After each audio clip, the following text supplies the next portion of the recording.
بسم اللہ الرحمن الرحیم۔ السلام علیکم۔ روایت ہے حضرت ابن عمر رضی اللہ تعالیٰ عنہما سے، فرماتے ہیں کہ فرمایا رسول پاک صلی اللہ تعالیٰ علیہ وآلہ وسلم نے صرف دو شخصوں پر غبطہ ہے، ایک وہ جس کو اللہ تبارک و تعالیٰ نے علم قرآن دیا، وہ دن رات اسے پڑھتا ہو، دوسرا وہ شخص جسے اللہ تبارک و تعالیٰ نے مال دیا، وہ دن رات اس سے خیرات کرے۔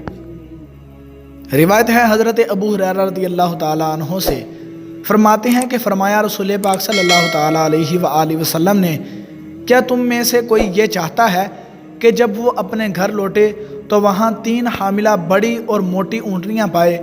ہم نے عرض کیا ہاں۔ فرمایا تو 3 آیتیں جنہیں کوئی اپنی نماز میں پڑھ لے وہ اسے 3 حاملہ بڑی اور موٹی اونٹنیوں سے بہتر ہیں۔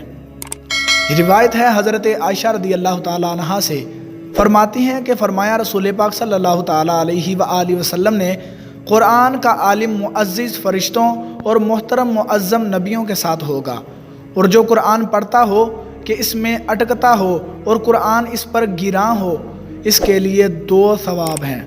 تو دوستو، اللہ تبارک و تعالیٰ سے دعا ہے کہ اللہ رب العزت ہمیں ان احادیث پر عمل کرنے کی توفیق عطا فرمائے۔ ملتے ہیں کسی اگلی ویڈیو میں، تب تک کے لیے اللہ حافظ۔